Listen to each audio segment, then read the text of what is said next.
Culture Cave. I'm Anthony. 1899 is a buzz around here, and we are going to be going through it episode by episode. If you haven't seen the channel before, we did it with Dark. I'll put a link maybe in the comments, because if you're a fan of this, you're probably a fan of Dark. So go and follow our journey through that as well. We're going to be breaking down, going into depth, more depth than anyone else goes into, I can promise you that. To begin, I'm going to let Konrad take the stage. He's pre-recorded his thoughts prior to watching the episode. A new thing we're doing, Konrad's pre-thoughts, we'll call them. Konrad, take it away.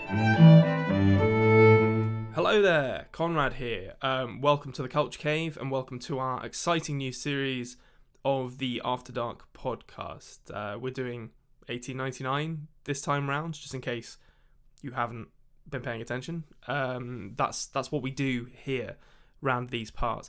So we thought for this series, because we've been looking forward to it so much, that we do something a little bit different to what we've done before, and that is essentially that before each episode I would give my thoughts on what I think is going to happen, and then maybe after each episode I'd give a quick kind of summary of what I thought and also what I expected to see in the next episode. Now, full disclosure, we came up with this idea after I'd seen the first episode, so I'm gonna this part of this video is going to be me trying to recall what I thought was going to be in this episode before I actually watched it. So I knew there was going to be a boat in it. I was fairly certain of that because I'd seen, promotional material or whatever that had a big boat in it. I knew that Andreas Pietschmann, who played Middle Jonas in Dark, obviously, as I'm sure he's been in loads of other stuff as well, but that's what I know him from. I knew he was going to turn up. I didn't know as what character, and I knew that White Rabbit by Jefferson Airplane was going to play in it at some point. That was spoiled for me because of a wrestler called Bray Wyatt, whose return was teased for a long time in WWE, and they used that song. And I was watching videos of his return being teased, and it led me to video titles talking about White Rabbit's use in 1899, which is in retrospect, that was slightly disappointing because I would have really enjoyed to have been surprised by that, but never mind. But anyway, yeah, so that's what I thought about this episode going into it. I was really clueless. I haven't watched any other promotional material. I've not watched any trailers. I've not watched any of Anthony's videos. I've not looked at any comments, so I'm going in completely blind. And yeah, I can't wait to see what happens in the rest of 1899. So see you there in the main episode. Hey, you. Yeah. You. Do you like 1899? Well, as well as these breakdown videos, we also do theories, unanswered questions, and plenty more. Subscribe so you don't miss it. For the first time in a long time, I'm going to say, the episode opens. Oh, we're back, Konrad. Okay. The crowd roars. The crowd roars. So the episode opens, Konrad, with lots of stuff. Now, I don't usually do this, yes. But I'm just gonna maybe throw this to you for the intro, and then I'll mop up the sloppy seconds after, because there's a lot going on here, and I want to get your opinion, because you haven't seen the show. I've seen the show. I want to get your opinion on what's going on here. One thing I would like to say right off the bat, immediately a point for Konrad and the old theory matrix, and that is back. I knew the series would have a boat in it, and there you go. Opening sequence, there's a boat. Yo, so, you put that theory in before you started? Of course I did. That was in there. That's been locked in for about 8 months. Number one with a bullet. The other thing that really struck me is, and I had an inkling that it was going to feature this, but I didn't actually know until I started watching the episode, is that someone speaking English at the beginning, which aside from what was it, like Mikkel saying ultimate fist bump, yeah, and Bartol saying jackpot, not used to English speaking in Baron Boyodor and Jan Fries stuff. Yeah, so that was fun. Yeah, so it basically just it is going to be sort of, that's a big feature of the show, is the multinational nature of it, and I think English would probably be classed as the main language, at least for me anyway. I'm sure if you're from France, you'll view that as the main language, because there's lots of different languages, but yeah, so that's the case, Konrad. You better get used to it. We'll have to pop in and out of different languages in this. How do you feel about that?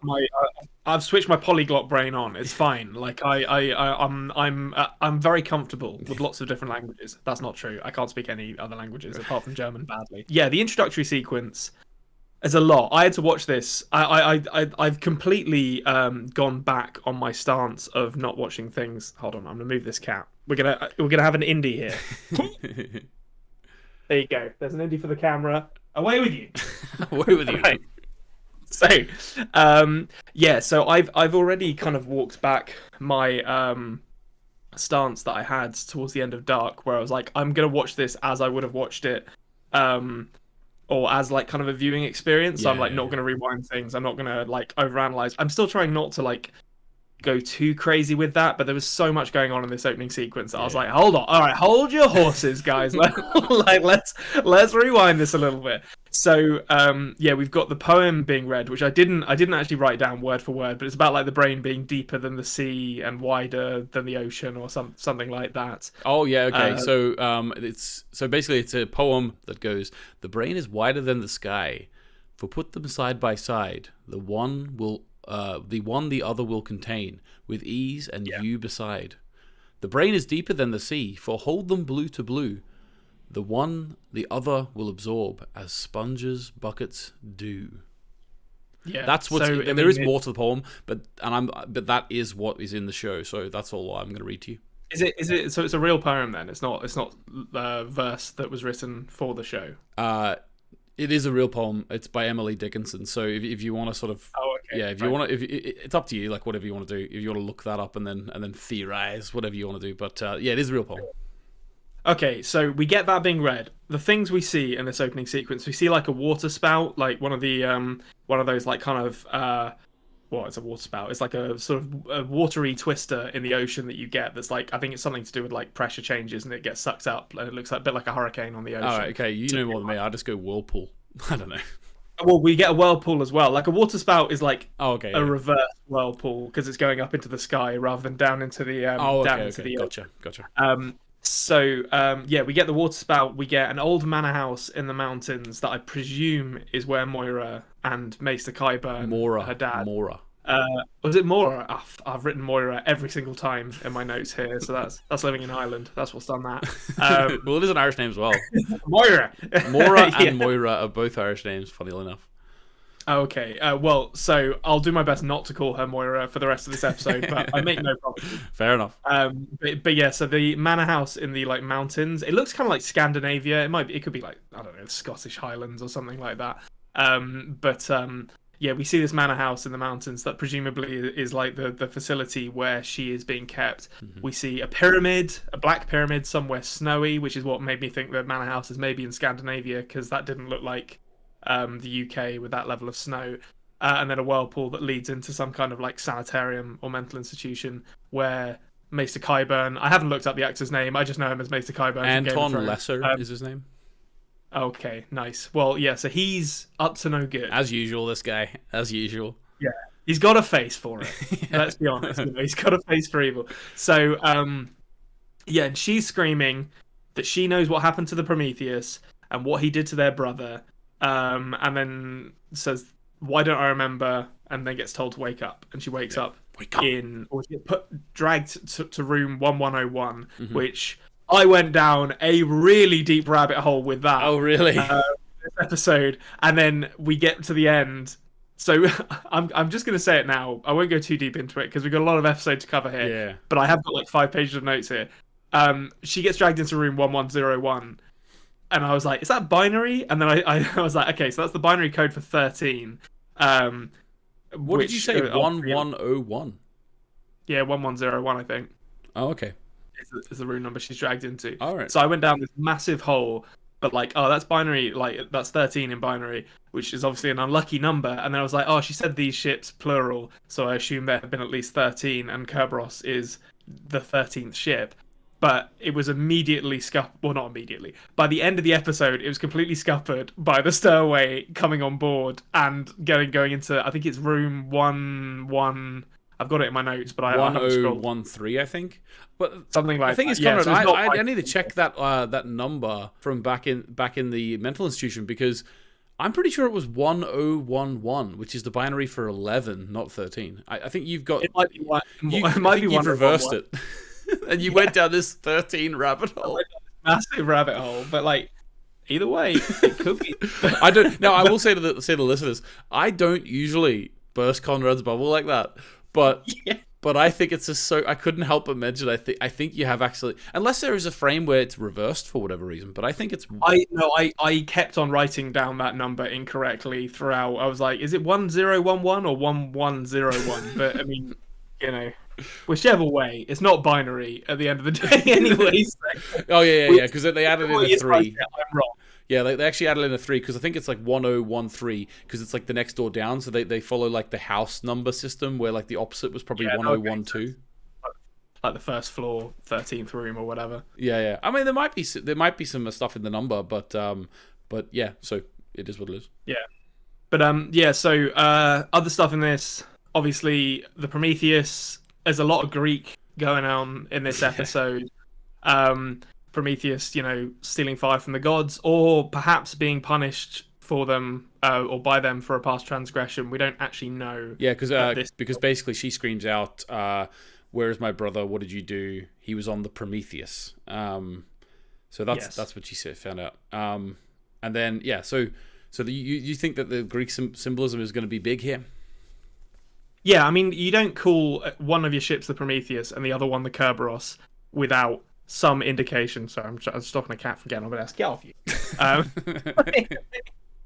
It's like now that he chooses. He's not had any interaction with me for most of the day, and now he's like, "Well, Konrad's up to something." So I got to scupper that. So I mean, you don't call ships in your thing the Prometheus and the Kerberos without some knowledge of Greek myths that you're playing into there. And I also think in Dark there was all the Ariadne stuff as well. Obviously these creators love Greek myths, and you're right, you don't call a ship Kerberos and another one Prometheus unless you want to delve into the symbolism there. But there we go, that's the opening. Pretty crazy stuff. You have to rewind it multiple times. There's a load of stuff to realize, and then basically what happens is she wakes up and she's sort of still got her bruises, or what would you call them, like lesions or cuts on her wrists. They're like bruises, like I guess. Yeah, from the belts. But I mean, it's definitely like the straps on the arms that's done that. Yeah, and then she picks up a newspaper, reads about the steamships.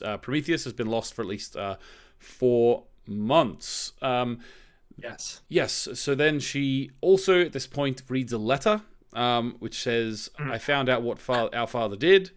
Meet me in New York. Don't trust anyone. Your brother." What do you think? Yeah.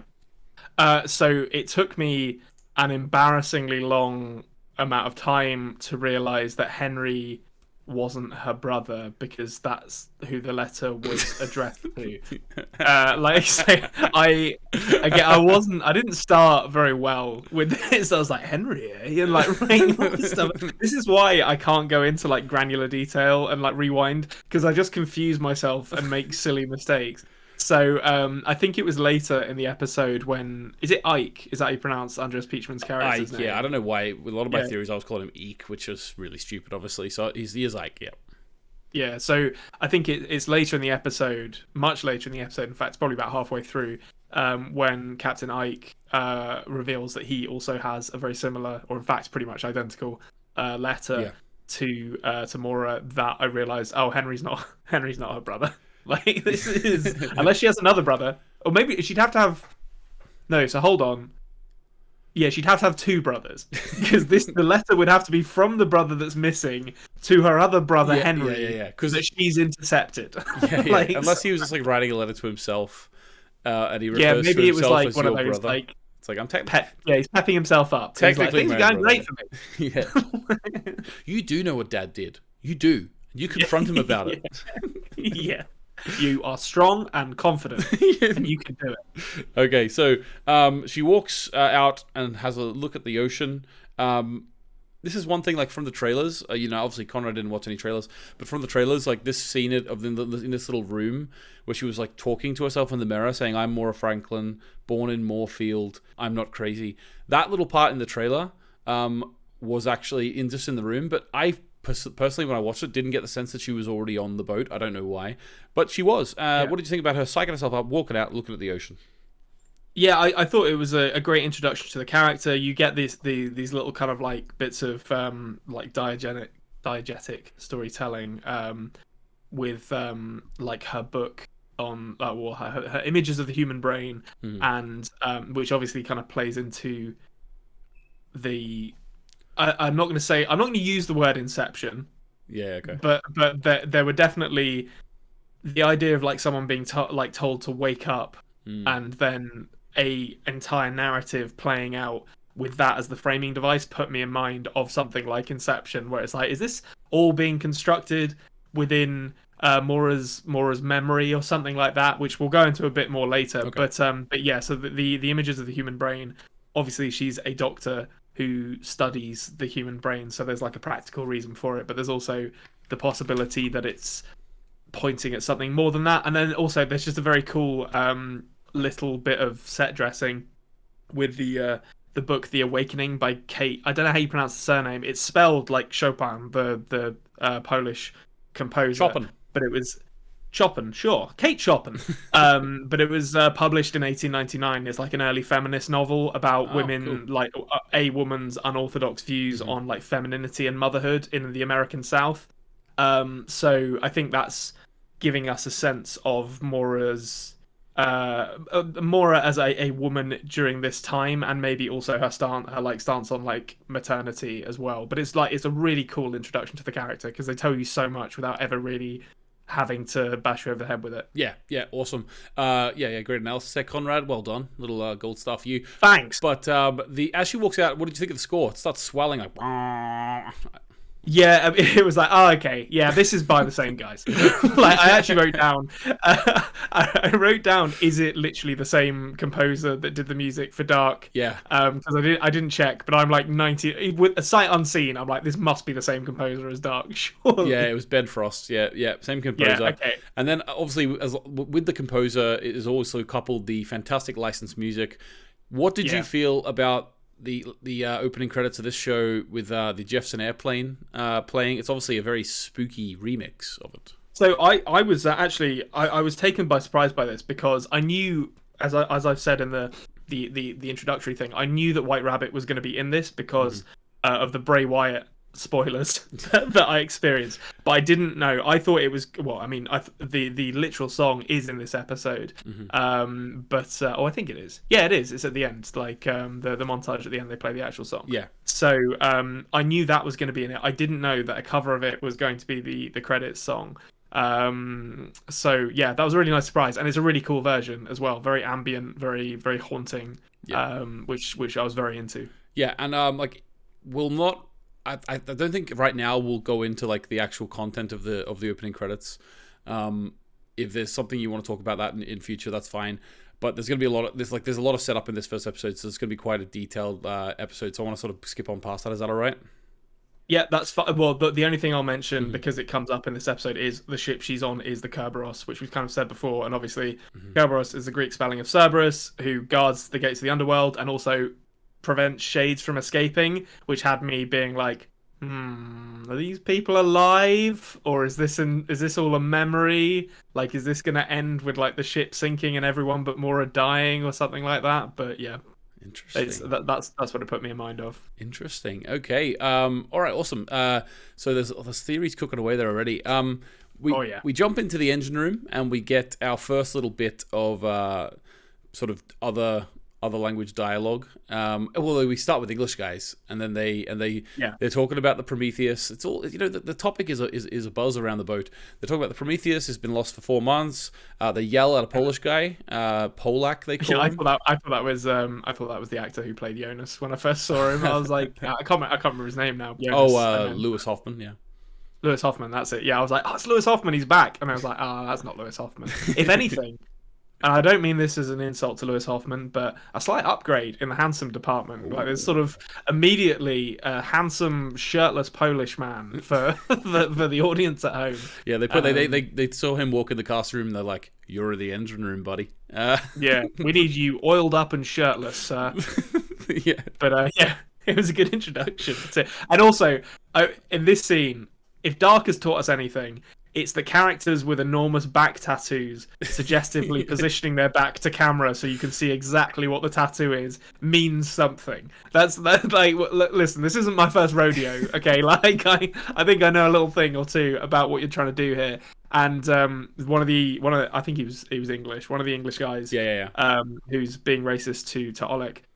He has like, it's like a boat, like a rowing boat being flipped in the air by a massive fin. And I assume it's like a Moby Dick tattoo because it kind of reminded me of Moby Dick, which makes me think, you know, it asks questions like, oh, what white whale are they pursuing? I wonder, and you know, what's you know, who is going to be the Ahab in this situation? Like, is it Eyk? Is it someone else? But yeah, definitely gets the mind racing. Awesome. Yeah. They always drop in loads of details to get your mind racing, these creators. Yeah. Okay, so go up the steps into the coal feeder, try to, you know, bang, bang, bang. There's a hint of a little jumpy scare thing going on as well. Yeah.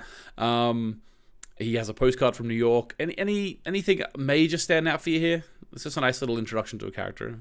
Yeah, not really. I think the postcard from New York is kind of building the character's motivations, but nothing like major really, apart from what we've already said. Okay, so we're at breakfast, where we have like the upper class now. So that was like the engine room workers.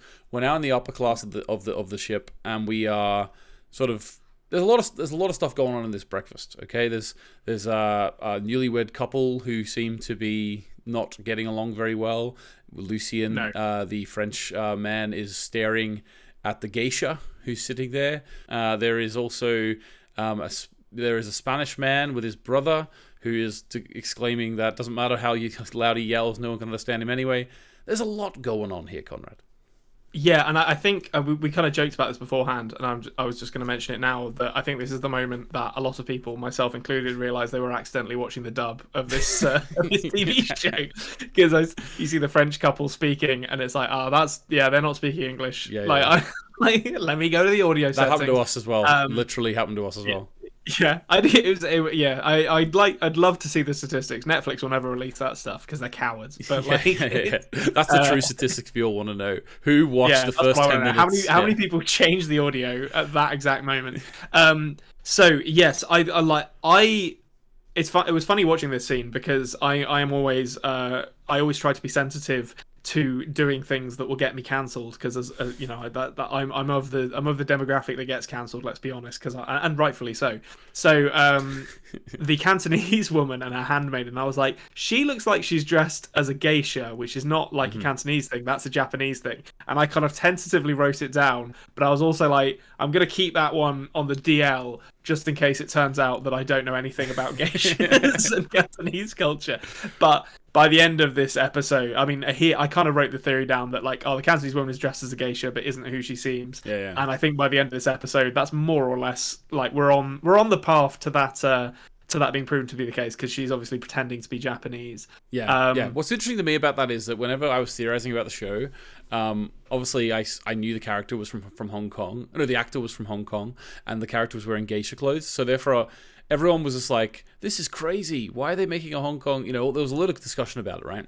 And I was like, I went the other way than you. I was kind of like, yeah, like I understand, but I was like, there's no way they would do that, right? There's no way they would just have a actress from Hong Kong play a Japanese woman. So then I was like, there must be more to it. And then where I then looked up the history of geishas, and I actually found out that geishas originally actually did start in like China, but they were called concubines, I believe. So like the actual like roots of geishas actually is in China. Funny enough, that's what my research told me. And then I did all this research. I was like, guys, like, come on, it actually might be a Chinese, Hong Kong character from Hong Kong. And then all of a sudden, it is a character from Hong Kong, but they are pretending to be Japanese. So I like did all this research for no reason. Yeah, that was. I mean, yeah. So you came at it from a different angle, but we all ended up at the same conclusion by the end of this episode, effectively. So the other thing that I really enjoyed about this is the questions that it poses about the ship and its passage, because and it's not impossible, but where on earth did this ship set off from that it has passengers from England, Poland, France, Spain, Germany, and China? And I'm sure I'm not saying this is like this is ridiculous. What a plot hole here, Yoncha. But I'm sure it's going to be explained. But and I think it's more. There's this episode works really well as with when you just like kind of view it as something that shows you like the interpersonal drama of the people on the ship. But with that framing device we saw at the beginning, plus all these like weird little things about this ship where it's like I guess maybe there was like a Cantonese woman who traveled to Western Europe to travel out to New York, but it seems very unlikely to me. So yeah, there's some odd origins for the Kerberos that I think are kind of really cemented in this scene. And then obviously we find out that Maura is a doctor, but women are limited in England as to how they can practice medicine. So they can't really practice in England, but they can study. So she by all accounts is a doctor, but she's not really practiced before.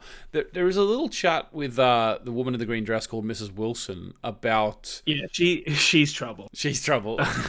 She's trouble. She says a few things about, well, they start talking about the brain, and Maura says some stuff about the brain. Anything of that standing out to you quickly? Well, again, like I mean, my big theory that came out of this episode, and you know me, sometimes I like a big swing on the on the theory matrix, and like coming out of this episode, I was like, I'm fairly sure that everything that we are seeing is a memory that Moira has, and Maura. Let's see, I told you to do it. I said I'd do it. A memory that Maura has, and her dad is like, I think he's like running a shipping company, and is sending. I don't know why it's members of his family. That doesn't seem to check out. But he is like sending ships past a certain place or through certain coordinates, like the Bermuda Triangle or something like that. Because he knows that they will experience some kind of anomaly. And Maura has gone through this process on the Kerberos and is now being like having her memory tapped and studied to try and understand what. Or to try and get a better look at what has occurred during this experience that she's gone through. So I think that's where all this talk about the brain or the pictures of the brain, all that stuff comes from, because all of this is happening inside Maura's head. That's my big swing for a theory coming out this first episode. But interesting. Okay, very interesting. Obviously, I can see where the breadcrumbs led there for you. Before we leave this scene, Konrad, I just want to say maybe one point of my own here. I thought it was really, really cool, and a really sort of good point that they made. Whenever the first thing you hear the upper class passengers talking about, it's the French couple, and they're talking about the Prometheus and it went missing and what could possibly happen. Yeah. And I really think that was on purpose, because that was the first thing we also heard the engine room workers talking about. And I think that's a comment that, even though these people are separated by class and money, we're all human beings, and we're all wondering the same things, and we're all talking about the same things, and therefore there's not really that much of a divide between us. That's what I got from that. Yeah, I think you're onto something there. I also think that I had a weird theory like towards the end of this episode, which is that a lot of people have like facial scarring in this as well, like not necessarily just like the people in the engine room or in the like kind of middle decks where the working class are kept. Like I feel like I actually can't think of any now off the top of my head, but the captain, like Eyk, definitely has facial scars. So, and I feel like that's maybe a kind of visual clue as to, or something that's visually meant to reaffirm that these people are all like kind of bear these scars and are not actually as different as maybe society and like class structures would have you believe. Yeah. Also, the one thing I feel like we have to mention this about the scene, because this was a big moment in this episode where I was like, what? Where everyone takes a drink, like the woman in green, what's her name, Mrs. Wilson? Yeah, that's what she's. Yeah, so she takes a drink from her teacup, and everyone else in the room does it at the same time. And as soon as that happened, I was like, okay, all right, something's going on. Like, yeah. That is a big like sort of moment where you think something isn't right. Okay, so That was also a big moment in the trailer, I will say as well, which you didn't see. Oh. Yeah. Okay, so next one is the doctor scene, because a young Danish man runs in with a scar on his face as well. Runs in, and he says, we need a doctor, we need a doctor. No one can understand him. There's a slight theme in this episode of men who are capable of doing something, not doing anything. So the doctor, who they pointed out, it was Dr. What was his name? Reginald somebody or other. It doesn't really matter, to be honest with you. He didn't do anything. It doesn't seem like he's going to be an important character. Maybe he will. He's literally just doesn't do anything. So Maura actually got up and went and followed this man called Krester, it turns out, and leads Maura down into the lower deck of the ship, to the lower class, where I think it's third class passengers. I can't remember exactly what they said, but where there's a pregnant woman and Maura has to turn the baby. Conrad, what do you think? Yes. I didn't. This is exposing the fact that I'm not a parent and clearly don't know the first thing about childbirth. I didn't know you turn babies by like pushing on the bump. I assumed it was like kind of done with like forceps internally or something like that. But I guess you can't really get up that far. Like, yeah. So even to this day, it's actually a very risky procedure. And so basically, it's whenever a baby is like breech, sometimes you have the option of turning the baby like that, but there is a chance that it will miscarry the baby, and therefore a lot of people who are breech decide to have a cesarean instead. So what actually was happening there was really, really risky. But she did well. She did well. Yeah, she did a good job. And no thanks to the older Danish lady. Oh yeah, talking about how it wasn't right Mads and calling Mikkelsen. it God's child. Yeah. Like it's what, like the Mads Mikkelsen looking fella, like he was fine. No, Mads Mikkelsen looking woman. The mother of the Danish family looks like Mads Mikkelsen. Next time you see her, wait till you see. Okay, I thought you were talking about the older fella. I thought I'd missed that he looked like Mads. I'll look out for it next episode. Yeah. We'll see if I can spot the Mads. But she wasn't being very supportive, and she was also saying it was God's child, which sounds a little ominous, if I'm going to be honest. Like, it's not a great sign when people are like, this is going to be the Messiah. Yeah. Like, don't you understand? If we don't turn this baby, then you're just killing God's child. What's your problem? Yeah, exactly. If anything, you should be supporting her. But yeah, so she seems a bit nuts. But yeah, Maura did a good job. And we get it's not actually in this scene, so I won't go into it too much, but yeah, we get the the aftermath as well, where she we can talk about that now. Kind of, she talks with the Danish folks, gets given a cross, and we see interesting images flashing in her. Yeah, so the little girl says she wants to be a doctor when she gets... Obviously, Maura can't understand what she's saying and starts getting freaked out. Says, I want to be a doctor when I grow up, just like you. And then she puts her hand on her womb and says, do you have any children? And when that happens, Konrad, what happens? So she sees wrist straps and injections, which I think we know where that's all taking place. And it also implies that she's starting to remember what her father is doing to her in these loops as a result of what she's experiencing here, which is an odd connection for the brain to make. I'm not sure exactly why this kind of brush with childbirth is the thing that makes her start thinking about her being captive or whatever it is that is happening her in. I keep saying the real world. I've got no evidence to suggest that is the real world, but it feels like you wouldn't have that framing device at the beginning of the episode unless you're dealing with like different levels of consciousness within a brain or something. But she also imagines sex with presumably someone she was married to. Oh, there's a little brush of the hair, isn't there? Is that... There's like a hand with a ring on it, and it seems like two people kind of entwined. Yeah, but I think, fair enough. Well, it just shows what we're focusing on, because it is a very short flash. I think her hand with the ring is in someone's hair, I think, yeah. Oh, okay, fine. Which, but could imply, some coitus happening. Intimacy. Yeah, intimacy, yeah. Yeah, but to me also implies that this marriage did not end happily, given its memory shared space in her head with being effectively tortured. That's a good point. Yeah. And obviously also bug in hand, which I think is going to be, based on what we see in this episode, seems like it's going to be a recurring theme in 1899. Is people with weird little bugs that can unlock doors for some reason. Yeah, why not? Why not? Yeah. Why not? Why not, eh? Yeah. Right. Okay. So that was brilliant. So one thing we did a little skip over there was just the Newlyweds, Trouble in Paradise.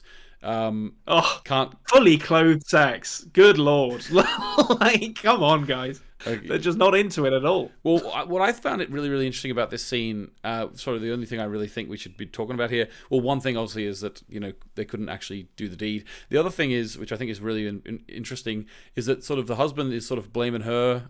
Clemens is the name of the girl, the woman. And so blaming her, and then whenever he blames her and walks out, the change of expression in her face. Oh, it's so good. Yeah, I was like, "You sly dog!" Like it's kind of like it's almost overacted, but not. It's just the right side of overacting for me. Where like it might like the camera might as well have zoomed in and gone like bam, bam, bam on her face as she did it. It was great. I loved it. Oh yeah. It's really cool. Okay, so we'll watch that to see how that develops. When Maura finds her way out to the outer deck, when she's sort of panicking, and then she's able to calm down. That's when Eyk first appears in the show, and he approaches her. Yeah. And straight away, he seems to be quite taken with her. I'm not sure if I would say that there's any romantic things going on or sort of feelings there, but definitely he seems to be interested in her. Yeah, there's some chemistry. There's some chemistry there, and Who wouldn't have chemistry with Andreas? Let's be honest. No, exactly. Yeah, I mean, this was it was so great to see him in something again. This was like when Captain America shows up in Infinity War for me. I was like, Andreas, it's great to have you back. And looking well, I have to say, like that ship's uniform suits him. Yeah, he's really, really cool. I will say as well that Andreas was like one of the only actors from Dark in this. There is one other one in this episode, which I'm gonna really, really love talking to you about that later. But wow, I'm trying to think who that is now. That's Andreas said that in some behind the scenes things, no spoilers here obviously, but he said that whenever they were working on 1899, they told him that they wanted distance from Dark. They wanted to work with new people, new ideas, right? These two creators are artists. They want to sort of experience something new. And then after like sort of a few months or whatever, they rang him up and said, We've had enough distance from Dark now. We want you to star in the show. So it's brilliant. Andres, we're getting the band back together. It's like Gordon Bombay with the duck whistle. Yeah. Oh, that'd be like. Well, I mean, listen. There's still plenty of time. Like, I'm assuming 1899 is going to have other seasons after season 1. It's planned for 3. Get them back. Get Bartos back in. That's what I'm Get Bartos with his fake beard. Young Bartos with his fake beard. That's what I want to see in this show. Yeah, that's what I want to see too. So, not to assassinate his character, but when Eyk turns up, he's obviously drinking. But I was initially unsure if it was a bottle of booze or urine, and I was like, I hope he's not drinking either of those, to be honest. I also think, and I'm sure this maybe is more just on the kind of symbolism end of things than what is literally happening, but I'm unsure. He's the captain of this ship that's called the Kerberos, which is a guardian of the underworld that appears to have set off from unknown origins, carrying people who are all running away from something, and he's wearing all black. And it's sort of like, okay. I think I sense a metaphor in the clothes choice that you're wearing here, Andreas. Maybe I can't remember his name now. The ferryman who Charon. Charon, yeah, that's it. Yeah, maybe that kind of situation where he's ferrying people across the River Styx or whatever to continue the Greek mythology.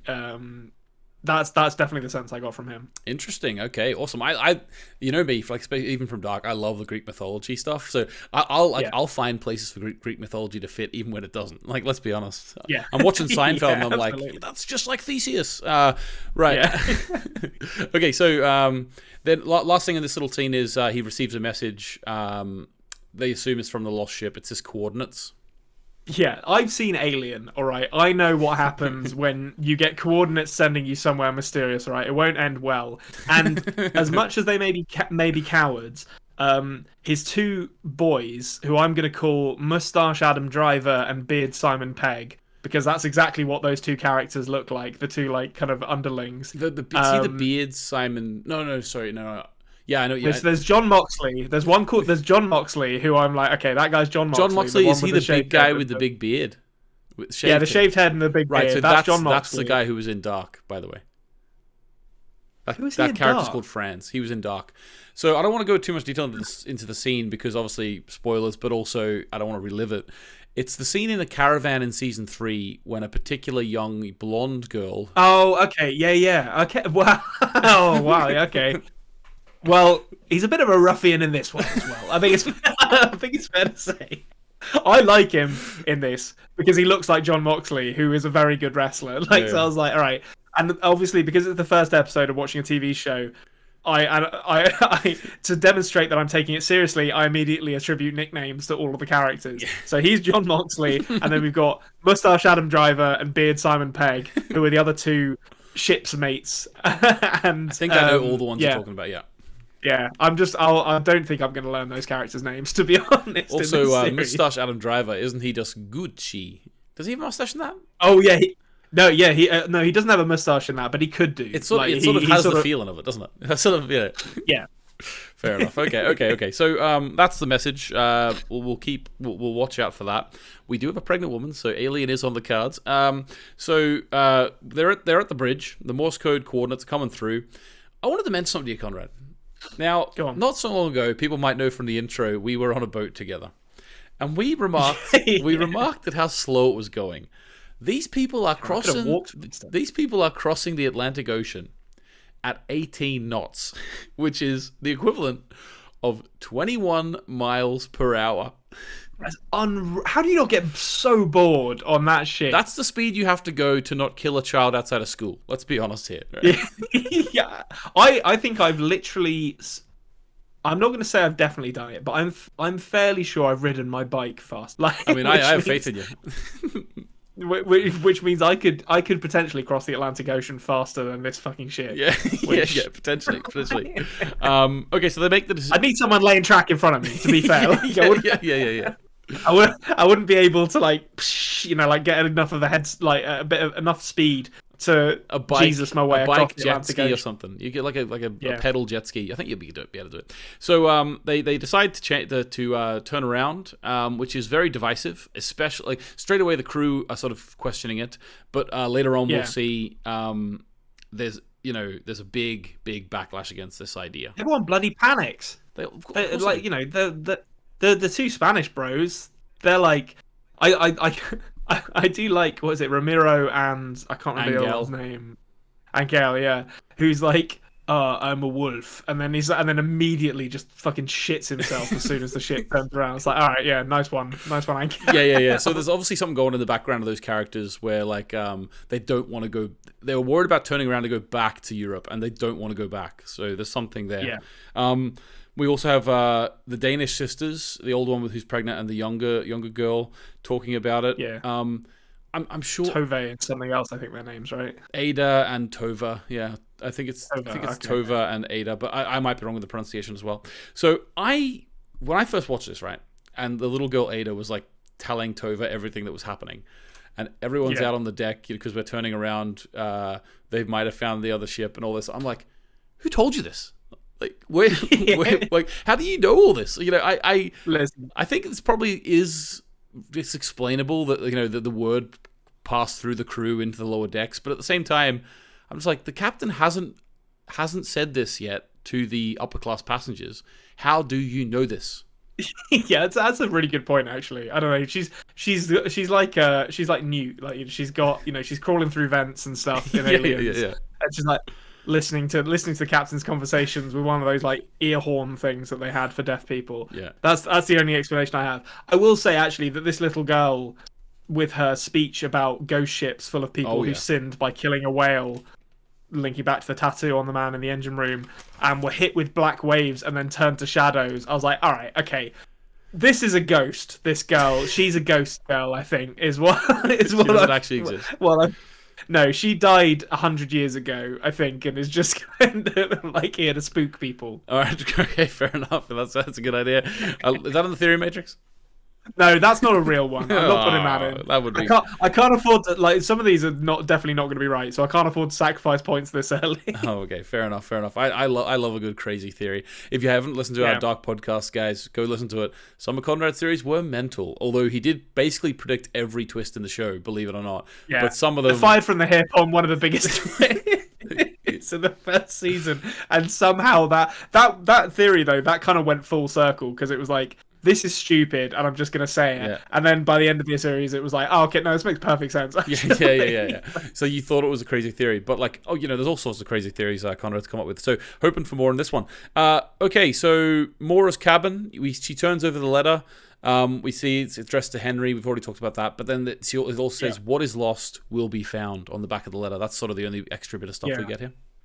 Which I mean, all signs point to that being the Prometheus. I do wonder if there's a double meaning there as well. Mm-hmm. But it seems at this point like it's referring to the Prometheus because obviously that has been lost. Okay, cool. And then Captain's quarters. So we went from Maura's quarters into Captain's quarters. He's looking at a picture of his family. Maura comes in to visit. They talk about the Prometheus. It sort of implies that there's she has that letter, so she's thinking like, maybe there's something going on here. We don't know where her brother is. Who knows? All this stuff going on. And then Eyk says, like, did you know someone on the Prometheus? Because she cares about it so much. And then she chickens out and keeps it to herself. And she says, no, I just want to know when we're getting back on course. And then end of conversation, basically. I think the really interesting thing I took away from this is that they've been very deliberate in only showing us these two with these letters. Okay. And obviously the one that Maura has isn't addressed to her, it's addressed to Henry. And the fact that Eyk produces an identical letter once she leaves makes me think that maybe Henry was the captain of the Prometheus, and obviously her brother was on the Prometheus. Okay. Which then begs the question, how on earth does she have a copy, or how does she have the letter that the captain of the Prometheus would have been sent if indeed he was sent it, given it sank? But I think they're definitely trying to draw comparisons between this Henry character, whoever they may be, and Eyk, given they're the only two people that we've seen with letters addressed to them. Okay, yeah. Interesting. Is that a theory? Yes, Henry was the captain of the Prometheus. That's on the Matrix. Oh, fantastic! Love it. Also, Eyk has a gun. That's important. Yes. Well, in fact, he's waving it around like nobody's business by the end of this episode. I actually did think to myself straight away, Chekhov's gun, and then within like 20 minutes, he's just pointing at everyone. He's pointing at an 8-year-old. He's pointing at children. Yeah. Yeah. That's the drink. We'll get to that's that. The drink. We'll get to that boy. Yeah, that's the drink doing that. So Mrs. Wilson says no talking to the women from Hong Kong. What was your... Yeah, presumably, I'm guessing because they're supposed to be Japanese and are clearly not speaking Japanese. That's my assumption on... So you think actually she might be on their side? Yeah, she knows the secret, so it stands to reason that she's like arranged their passage or something along those lines. Okay. She might be like it would be kind of a cool term for that character if because she's kind of dressed up as this like high society woman. Mm-hmm. If she was actually like a human trafficker who was just like. It was like I'm a lady, and also I smuggle humans. Yeah. So, like, I think that may be the direction they're going in with her. I'm not sure yet. Okay. Well, you did say she's trouble. Okay. So, I did. We'll keep an eye on her. Yeah. So we have the big change of course scene. Where Eyk comes in, says we're changing course. They all don't like it. Mrs. Wilson and Angel in particular talk about it. I did note that immediately after being told not to speak in public, immediately after Eyk says we're turning the ship and going to Prometheus, I saw the two ladies from Hong Kong talking to each other. Yeah. Did you not listen? They're just simple. They're gonna get found out. I mean, no one hit. It's 1899. No one on this ship knows the difference between Japanese and Chinese. I would guess. Like, no one's probably even heard those languages spoken, apart from maybe some of the high society folks. So they're probably all. Yeah, fair enough. Okay, so anything major in this? I want to point out the fantastic use of the Spanish version of Captain. Capitan. That's my favorite part of the whole scene. Yeah, I enjoyed that as well. That was great. Well, not so much from this scene, but I will point out that the dining room has like this amazing like creation of Adam looking like wood carving on the wall. Mural or whatever. Yeah, that this idea of crossing over between worlds or crossing over between whatever it is they're crossing from and to. Yeah, it's a really amazing piece of artwork that I'm sure is absolutely loaded with symbolism. Yeah, like we've seen as well, like these creators love a big grand room with a big image at the end, don't they? Oh yeah, can't get enough of the big painting slash carving at the end of a room. Yeah. Okay, so there we go. Lucien leaves early, and basically He's freaking out. So he's shaking as well. We notice as well. His wife comes over to him and he's shaking, but he just sort of ignores her and then walks away from her. Yeah, not a good relationship. Not a good. I think it's safe to say. Not a good relationship. I mean, Mrs. Wilson may be right when says like trouble in paradise already. Okay, Olek's eating lunch. Jerome. Actually, we didn't even mention Jerome coming out of the coal. Yeah, that's true. Yeah, we didn't mention that. So he comes out of the coal and then he goes and gets a bite of bread from Olek. What do you think of this? Yeah, it's like the most. Maybe not the most. I was going to say it's like the most obvious example we've had of the communication issues that people on this ship are having. But I guess actually what we've seen both with this scene and with the Danish lad coming up and trying to find a doctor for his how do we know how the pregnant lady's related to the Danish guy? Actually, just mentioning that, not his sister. Yeah, like not yet. I don't think it's a spoiler to say yes, it is his sister. Like there's the core Danish family in the show, Yeah. Okay, but so yeah, in both of those scenes, we actually see people eventually like overcoming language barriers through pretty fundamental desires for medical help or food in this case. It's really interesting, Jerome and Olek in this episode, because they kind of get like massively elevated above their station very quickly. Well, Jerome has no station whatsoever. He's just pretending. He's stolen valor. Like if anything. I like the fact that there's a relationship here. I'm always down for a wacky comedy where two people can't understand each other. So I'm sure Jerome and Olek are gonna get up to all sorts. All sorts of hijinks. So they do. Like obviously that's a bit later on, but like they do get swept away onto the mission to the Prometheus. Eyk is just like. You two, you look fine. Come on, then. Well, see, like for Eyk, well, I suppose overall, just in general idea for the character and me, when I watched the first episode, I got the impression that he had the alcohol. He's like looking at his picture of his family. I just kind of thought like he seems to be actually going down a bad path, and maybe he's just stopped caring, and therefore he's just taking the path of least resistance every time. So the path of least resistance is to not convince his crew to come with him, and just to take these two guys. He doesn't need the headache of that. He's like, I'll take these two red shirts with me because if they die, no one's gonna worry about it. Yeah, exactly. I'm not taking Adam Driver again. I can't deal with his whining. Yeah. Okay, so fair enough. Then there's a scene with the captain Eyk and Maura. And they're bonding on the outer deck and talking about the depth of the sea, 4,000 meters. They've charted every nook and cranny of the land, Konrad, but they have no idea what's down there. Some more stuff. They spot the Prometheus, and that's when all that sort of stuff goes on. Anything about this little conversation between Maura and the captain? Not massively, apart from obviously the emergence of the Prometheus. The way the Prometheus is presented, which I'm sure we'll get more into as they board it, is so cool. It's just like immediately just terrifying and ominous, and just gives you this profound sense that something is badly wrong. Yeah, and to be honest with you, this moment in the show is when I was like, this is why not the only reason, but one of the reasons I love these creators.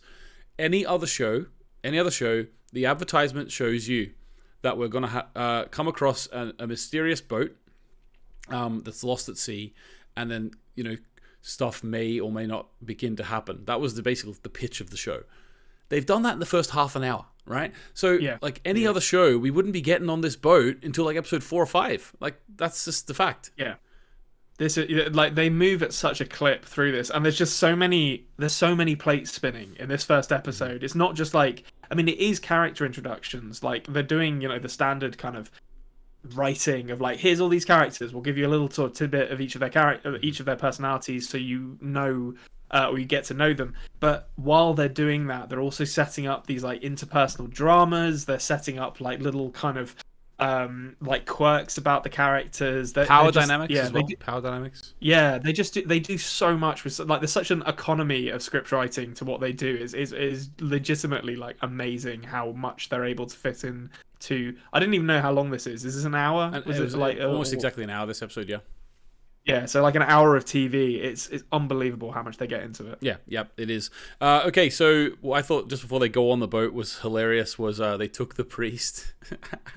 Yeah, that was great. That guy's definitely not a real priest. There's no way. Like his brother said, "You're a priest, remember?" Yeah, you're a priest, remember? Which I was just like, that's great. He murdered a priest or whatever he did to get that uniform. But yeah, like that guy is a massive coward. As are Adam Driver and Beard Simon Pegg. They refuse to come as well, which is. I would call an act of insubordination, to be honest. Oh yeah, 100%. I'm not in the Navy. Yeah. Okay. So before we get to the Prometheus, there's one more little scene between Angel and Krester. Oh yeah, Krester the Danish. Yeah. So it's through the cage. They lock the lower class passengers in the cage. I know, that's wild. I guess that probably is accurate though, right? I've not looked it up, but I would assume. Well, they'd have to keep them down there somehow. Like keep the riffraff from wandering around the upper, mixing. Yeah, exactly. They saw Wait, when did the Titanic crash? It was after 1911 or something. Yeah. Okay, yeah. So they hadn't seen the Titanic romance at this point. Yeah. But they'd had a few close run things where like kind of roguish lower class members had romanced upper society ladies, and they're like, we got to lock them in. We can't have this going on. Lock them in. So he gives him a cigarette. Yes. And he'd like to give him more than the cigarette, I think. But so you think there's something going on there? Oh yeah, I mean this scene is shot so sensually. Like it's all mouths and soft focus and like people rubbing each other and stuff. Like there's definitely I don't know whether this is what Angel is running away from.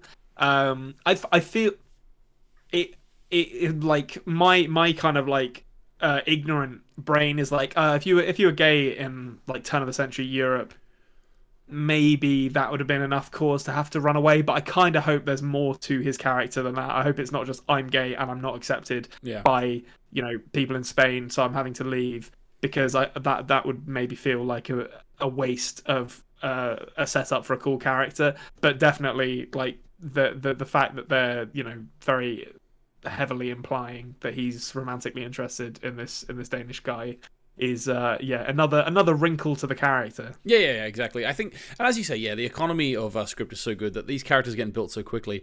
Okay, so boarding the boat then. Franz wants to go onto the boat, onto the ship. He does, and he's told no. Just he's ready for a fight. Eyk doesn't even entertain it. He's just literally like, for a second, no, you stay here. I couldn't deal with the lack of man management here. Like I was like, he doesn't give. I understand on one side you can't brook any challenges to your authority. You don't have to explain every action you take. But Franz is a key member of the team here. And he doesn't even give him a reason. Yeah, he doesn't give him a reason. He's like, I'm not taking them because I think I value them more than you. I'm taking them because I don't care if they die. Like that's what he should have said. He's just to Franz. No, just taking them. Definitely Franz needs a bit of a carrot rather than the stick all the time. He needs an arm around the shoulder. like he's literally just a getaway driver now. Yeah, that's all he is. He's there. He's there to maybe. I'm assuming he's the first mate, so he's there to become captain of the Kerberos if something goes wrong. Basically, at this point. Yeah, he's like the designated survivor. Okay, so they search on the ship. Eyk finds like a little piece of fabric or something on the ground. Yeah, with like a floral pattern on it or something, which is there's a pronounced change in his demeanor at that point as well. Like it seems to, or it literally takes his breath away. Which we don't read what's in his letter, do we? We just see that he has a letter, right? No, yeah, we don't see what's inside it at this point. Just that I think on the back it also says the lost is found thing or whatever. What is lost will be found. Okay, so I guess that there's probably that he's also missing someone who is on the Prometheus, or is related to someone who is on the Prometheus, and this is some kind of token of theirs or something like that. Interesting. Okay, so let me see. Okay, before we just go full on into this, right, the end of this episode, there's just a little scene with the geisha again. We've already talked about it heavily, but I just wanted to mention she's learning Japanese. As well as that, there's a line that I wanted to mention because I've got a little thing I want to say about it. So she says something to the effect of, I might have got this one or two words wrong here, but it'll be okay in the end, and if it's not okay, it's not the end. It's not the end. Okay? Yeah, I love that. I love that idea as well. And I think that's not original to this writer. I think this potentially, that is like just a quote that exists in the world. But I will say, immediately when I heard that, I was like, well, that's the line we're all going to be going back to after season 3 finishes and saying, there you go. Yeah, I literally wrote it down and I was like, all right, okay, so I'll see you in 36 episodes time. Quote. Exactly, yeah. So that's how I feel about it. It was like, just felt like such a weighty line that has so much meaning to it. Yeah, it was great. Okay, so we're basically in the end game of this episode now. They still really start ramping up the mystery now. So there's a mysterious wet man climbs onto the Kerberos. First of all, where has he come from? Well, he's come from the Prometheus. Let's be honest about okay. First things first. Like a theory that I haven't actually mentioned yet here is I love the interior of the Prometheus. The way that is shot, the atmospheric lighting, the seaweed everywhere, like the rust and disarray. It's just like brilliantly like kind of tells you what has happened to this ship, which is that it did sink and has risen from the depths somehow. Because why the fuck would there be seaweed and rust everywhere? Like otherwise, like were they just decorating it with seaweed for like a enchantment under the sea dance? I don't think so. I think it's been under the ocean. So the guy who comes aboard, I've got a lot of thoughts of him. I'm not gonna blow them all now. Okay. I'll litter them throughout our talk. But he swam from he was a crew member from the Prometheus because he's wearing the same kind of jacket, I think, that Eyk's wearing. Which, given they're from the same shipping company, isn't it just called like the Steam Shipping Company or something? Like when they get the telegram. Yeah, the I think it's like the North Atlantic Shipping Company or something like that. Yeah, something like that. It's not a very imaginative name. No. But given they all work for the same company, it stands to reason that the crew for all the ships wear the same uniform as well. So he's wearing a big trench coat with the collar up, very much like Eyk. I think it might be Henry, based on the fact that he, like, if my theory is correct, and only the captains of these ships received these letters, then this guy might be Henry. He might just be a crew member of the Prometheus. He might but I think he's definitely in the crew. I also think it stands to reason that he was the one who was sending the signal. Excuse me. Given that it stops as soon as they turn up, which is really wonderfully creepy as well. Just as an aside. Yeah, okay, cool. Because I was going to ask that, because obviously they come across the machine and it is sort of battered or broken. So he stops sending the signal, and then presumably you think that he then destroys the machine, or maybe he was using a different machine, and then sort of hightails it over to the Kerberos. I think so. Although admittedly, the machine being destroyed was a bit of a curveball because it doesn't look like it was destroyed recently. Like it looks pretty out of nick. But I still think I maybe that's just me not understanding what he's done to it. But yeah, I think he must have been the one sending the signal, because as far as we can tell, there's only one other person on this ship, and they are not in a position to send telegram signals. Yeah, they're locked in a cupboard.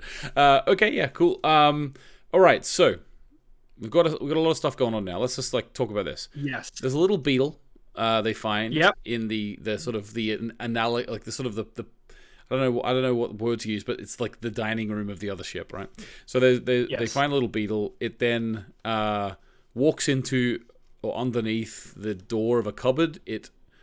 And then there's big bangs on the cupboard door, and they open it up, and there's a little boy inside.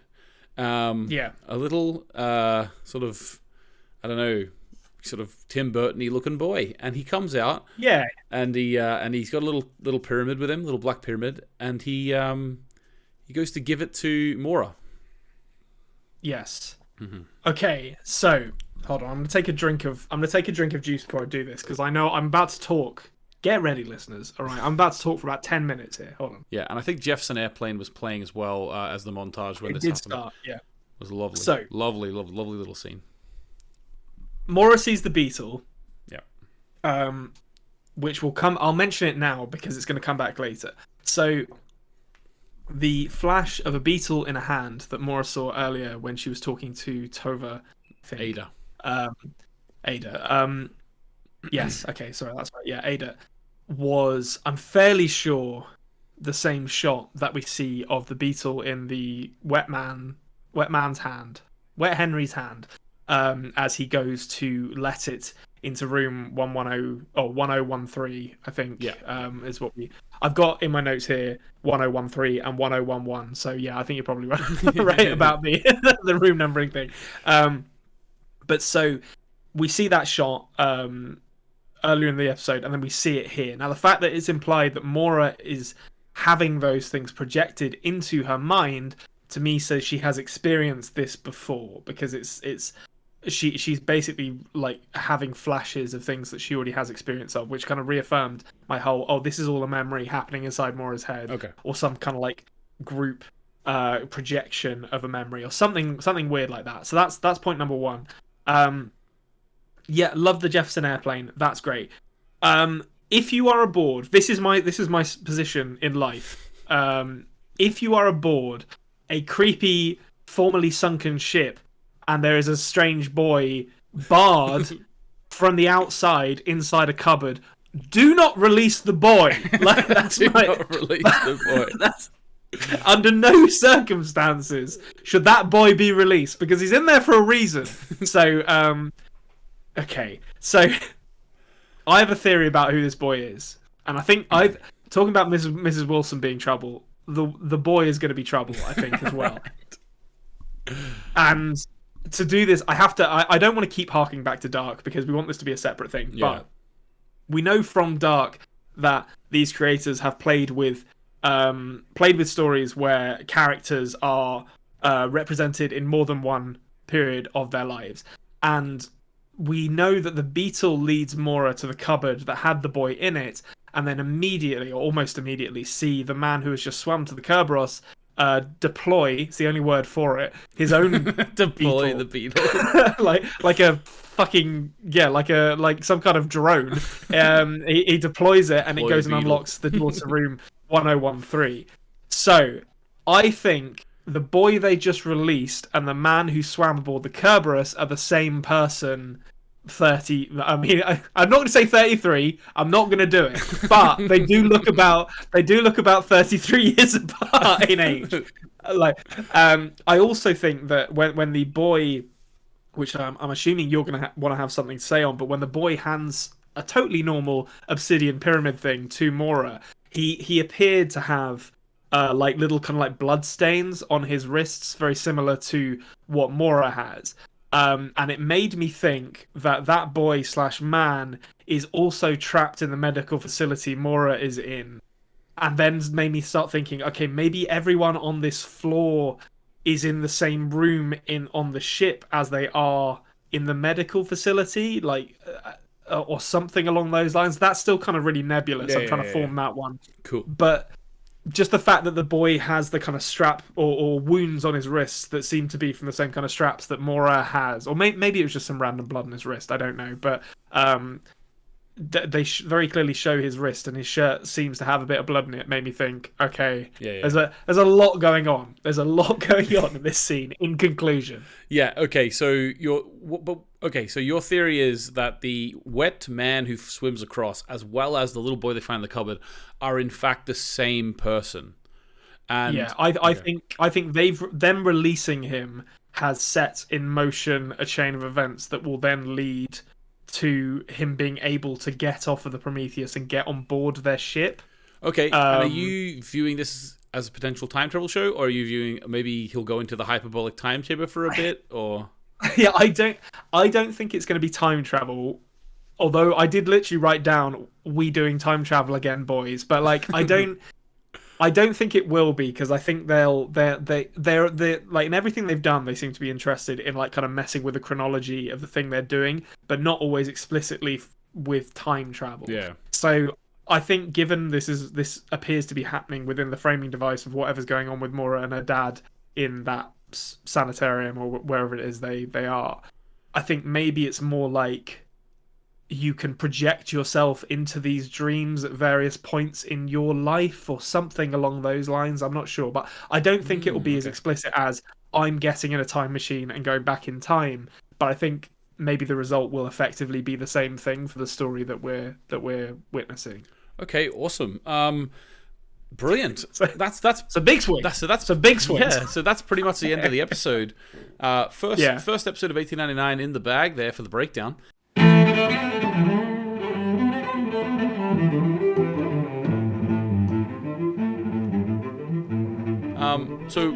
What we're going to do now is we are going to go through. I just want you to read out your theories, basically. So you've given us little hints as we went through. I just want you to open your theory matrix up and literally just read us your theories. How many we got this episode? So there's 8. Okay, let's 8 for the first episode. Yeah, 8. So if we continue that means we'll have 64 by the end of the one season. Yeah. So we're doing well. We're getting we're off to a good start. So I don't know if I actually mentioned this, but so the first theory was the Kerberos. I didn't actually write down. I removed this show will have a boat in it, because I was like, I can't have that. That's not allowed. That's cheating. So, but to be honest with you, you didn't watch anything. We are taking that out, but you didn't watch anything before you started this. So therefore, the fact that you sort of knew somehow, it was probably through like something that I said at some point accidentally. Maybe. But like, you didn't we'll see how the scoring goes at the end of the season. Like, if I need the points, I'll argue for it. Yeah. But okay, so first theory, the Kerberos will sink before it reaches New York. So I think that whatever memory Maura is being forced to relive will end with something catastrophic happening to the Kerberos. Okay, interesting. Number 2, Maura is being subjected to some kind of invasive memory process by her father because she survived the shipwreck and saw something that he wishes to know more about. So it's kind of following on from that. Yeah.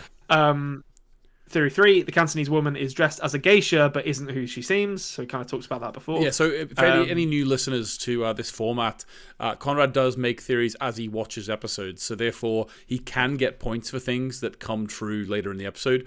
We all trust Konrad around here. If you don't trust Konrad, you unsubscribe and get out of here, because this is a Konrad trusting zone, all right? Yeah. Listen, I wrote about thinking there were going to be mutant insect aliens in the second season of Dark, and I put that in the theory matrix. If this man's cheating, if I'm cheating, I'm not doing it well. Let's put it that way. Okay, so again, this one was kind of confirmed in the episode, I think, but the Prometheus did sink but rose from the depths somehow. Yeah, okay. I feel like that's all but confirmed at this point. The man who swam to the Kerberos from the Prometheus was a member of its crew, so I haven't actually put the captain there, but I do keep it open for yourself. I do think it's Henry. The boy they just released and the man who swam to the Kerberos are the same person. The boy/man is also trapped in the same medical facility as Maura. I'm going to get rid of the I there because it does say Moira. And the last one, I haven't actually talked about this one yet, but I'm gonna end the show. Well, it's not quite the end of the show yet, but I'm going to end this section of the show with a showstopper. It's the only way to do it. I talked about in Dark, I don't know if you remember this, but there was like an album called Tabula Smaragdina, which is like a text that talks about like the Prima Materia and like the Philosopher's Stone. And I went down like a really big rabbit hole in Dark, being like, oh, what's the Prima Materia? What's the Philosopher's Stone? And imagined that there was like a literal Philosopher's Stone, which there wasn't. It was much more metaphorical. Yeah. And then in this, a little creepy boy literally hands Maura a big stone, which I was like, come on now. Don't send me down there again. the last theory I have is that stone is the Philosopher's Stone. So, and it's gonna we're gonna have some kind of. I mean, like these guys, like these guys. I mean, Barbaroda and Jan Fries have a habit of interpreting like this idea of like this kind of ether of existence in lots of different ways. You know, in Dark, it's that kind of. I can't remember the name of the chemical that's created now, Cesium but the thing 137, I think. Cesium 137, yeah, that enables time travel. It kind of gives you the reins of a kind of primordial power to alter the universe. And I think they're probably going to do something similar here. I don't think it's going to be through time travel, as I've said, but I think the results might look quite similar. And I think this stone that has been handed to her is going to be in the same way that the Cesium 137 is in Dark. I think this stone here is going to be like really fundamental to harnessing that power, whatever it may be, because, you know, it's a cool black pyramid, which, you know, that's probably important. Yeah, that's probably important. Let's be honest. All right, well, there we go. That's Konrad's theories. Thank you very much for them. All right, really quickly, we're going to do What the Dub. So, What the Dub is a segment which I watch the show in the dub because I've already seen it before. So, I'm going to watch it in the dub and I'm going to let you know when anything funny happens. There won't be one every week, but when I do have something to say, I will say it. So, there are 2 What the Dubs today. The first thing is that this is not really funny, but it's just that the watching it with the dub completely takes away the idea that they can't understand each other. Okay, so it's just like 2 people speaking at each other in English. I've not even thought about that. This is going to be great. and they just can't understand. Like they can't understand what they're saying, but us as the audience are like, you can, because you just speak in the same language. So it doesn't really work. That theme of the show doesn't really work. That's the first thing. Yeah. And I think we all understand why that doesn't work. This is the funny part, right? And this is what really And I, gonna be honest with you, I was taking notes, so I'm a bit embarrassed to tell you how long this took me to realize, right? And it really was off-putting. The characters that speak 2 languages, right? Yeah. So Eyk, for example, speaks a lot of English and German. They dub his English as well. What? They dub his English as well.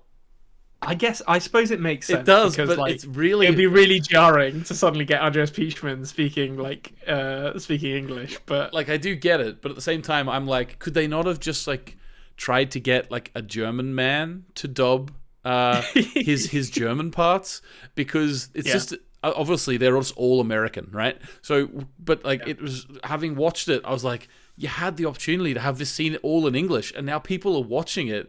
And even because it's a different track, right? It's a different, like literal different audio track.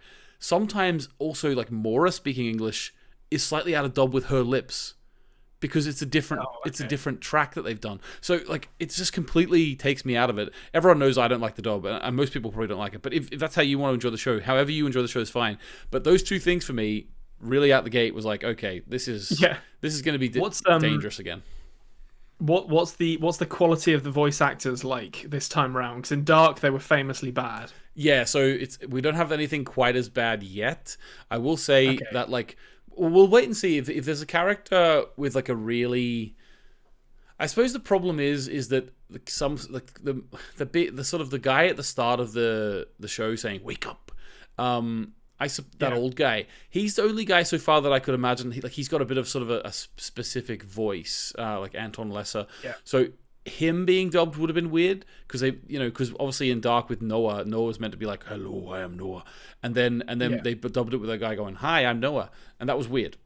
but like with this one, the character who I've met so far, who I think would sound weird in a dub, actually already speaks English. So I haven't actually had that yet. You know what I mean? Okay, yeah. Well, I'm interested to see how badly they screw up some of the characters in this, or like what terrible voices they give, or what terrible voice actor they give to like the Chinese, the Chinese characters. We'll wait and see. Oh, actually, it's just American, really. I think. All right, so that was What the Dub. Hopefully, we have one next week, or hopefully not. I don't know which way to hope for it. Yeah, we'll see how they do. Yeah. Okay, so we have a new segment now, and that is Konrad going to preview the next episode. What he thinks will be in it. He's pre-recorded this, so I can shut my ugly mug for a while and let Konrad take it away. Hello. What a journey that was, or what a disappointing podcast episode, depending on where you've landed on it. I'm sure you enjoyed it. Come on, it's us. It would have been great. Okay, so this is the part of these new things that we're doing where I talk about what I think is going to happen next, without having discussed anything with Anthony. So I'm talking about this it was like a day ago. 2 days ago. I've recently watched the first episode of 1899, so I've got it fresh in my memory, but it's all still just my thoughts percolating in my head rather than something that has maybe come up as a result of talking with Anthony. So we'll see how this goes. This might age really poorly because we might talk about something in the main body of the episode that you've just listened to that completely disproves what I'm about to say, and I just haven't thought about it at this point. But worst case scenario, I look like an idiot, and you should all be used to that by this point. So coming out of episode 1 of 1899, The Ship, a couple of thoughts then. First thought, a lot of people have scarred faces in this show, which seems very deliberate. I don't know if there's anything up with that. Maybe it's just a way of denoting class or position within the Kerberos, but that stood out to me, that everyone seems to be bearing scars. And there's theories that I'm sure I've just gotten into in the main episode to do with what Kerberos means in Greek and the use of Greek myth in the naming of the ships that maybe hint at elements of like a lost like kind of afterlife situation going on here. So we'll see what happens with that. On a more kind of meta level, I love the inclusion of lots of languages in this show. I think they're really well blended together, and I think more than that, Dark was a very popular show for a non-English speaking or a non-English language show.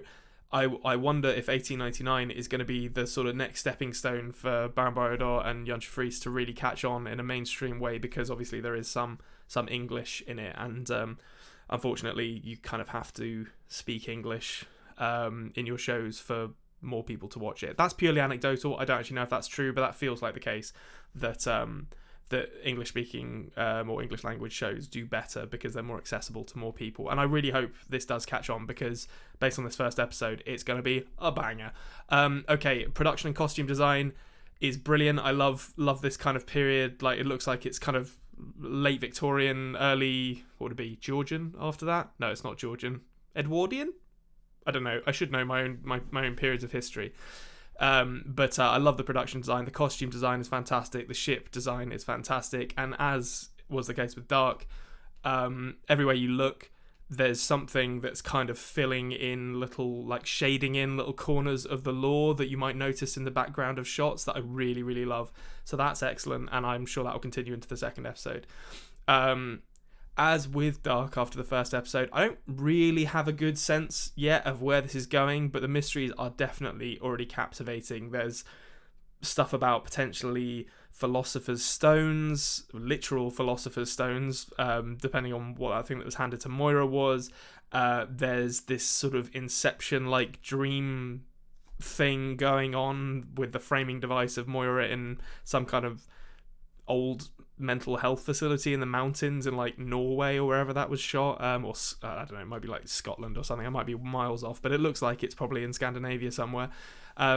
Yeah, I don't really know what's happening yet, but that was a really good first episode. Dare I say it, maybe even better than the first episode of Dark. I don't want to get too excited, but I watched that and immediately went and watched it again with my partner. So that was a good sign, and I can't wait for the next one. So yeah, this is Konrad signing off, and I will see you same time, same place next week.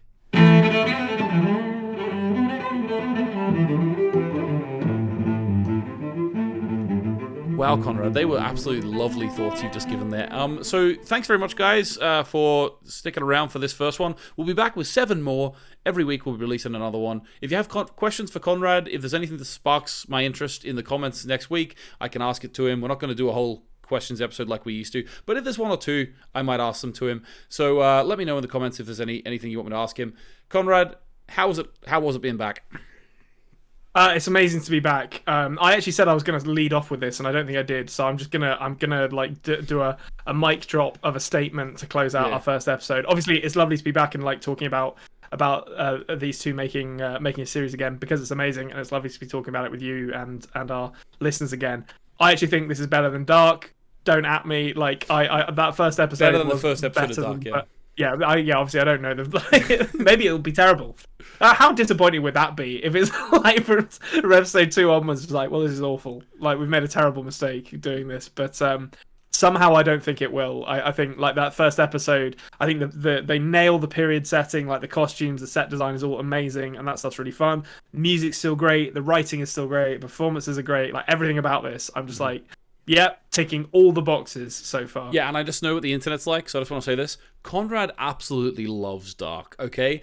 Konrad, it's one of his favorite TV shows of all time.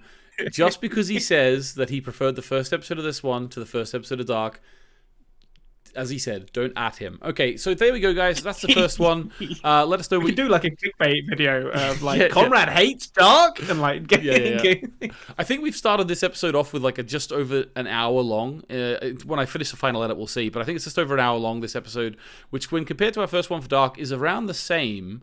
So that's actually pretty good. So we didn't actually overshoot by too much. You will notice we do go into a lot of detail here, guys. So if you like that, stick around. But apart from that. That's what I always say at the end of these.